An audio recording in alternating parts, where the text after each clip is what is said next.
la meta de la ciencia del yoga, el yoga ruda, es decir, aquel estado en que una persona está libre de pensamientos, sin apego y que es capaz de renunciar a todos los deseos. Es decir, quien no está pegado a los objetos de los sentidos ni a las acciones y ha renunciado a todos los deseos. En el anterior verso del capítulo sexto del Bhagavad Gita, el tercero, Krishna había introducido el concepto de yoga ruda, es decir, aquellos que han ascendido de forma natural al yoga.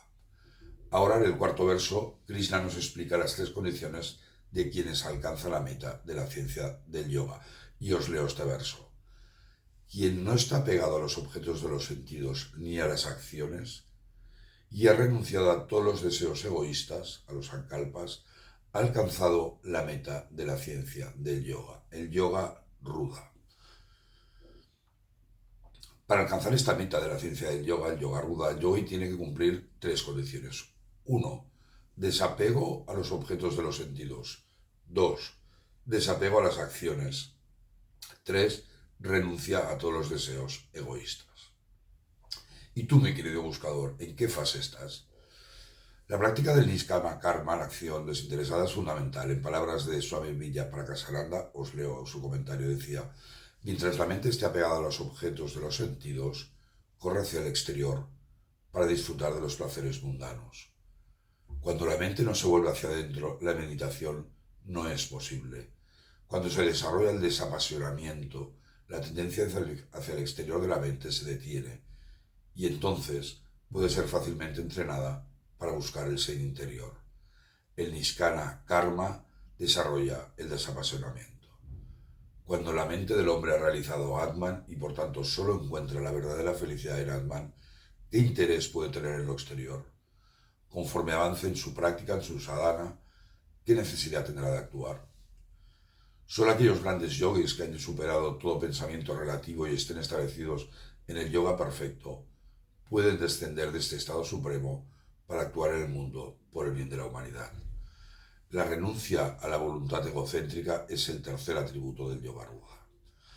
El yogi debe reemplazar cualquier mal pensamiento por buen pensamiento, y conforme se acerca a ese estado de yoga ruda, incluso deberá abandonar cualquier tipo de pensamiento, y es entonces cuando se entroniza en el yoga, la unión con el ser.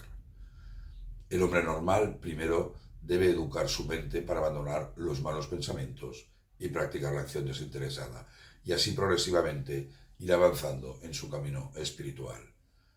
Estudiar los shastras, los libros sagrados, estar cerca de hombres santos o rodearse de buenas personas le ayudará en su camino para fortalecer el bien y eliminar el mal. Y recordemos que yoga ruda es el estado libre de pensamientos. Tras este largo y progresivo camino espiritual y practicando intensamente la meditación, el hombre alcanza el autoconocimiento, el Atman Jnana. Y en ese estado de máxima felicidad incluso los buenos pensamientos cesarán.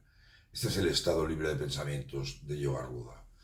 En palabras de Swami Vidyaprakashananda, decía: este estado no es vacío o nada, porque en el estado libre de pensamientos la conciencia del conocimiento omnipresente está completamente despierta, aunque no haya mente. Algunos grandes sabios que descienden al plano relativo de la mente trabajan por el bien de la humanidad. Interesante reflexión. Muchísimas gracias. Om Namaste.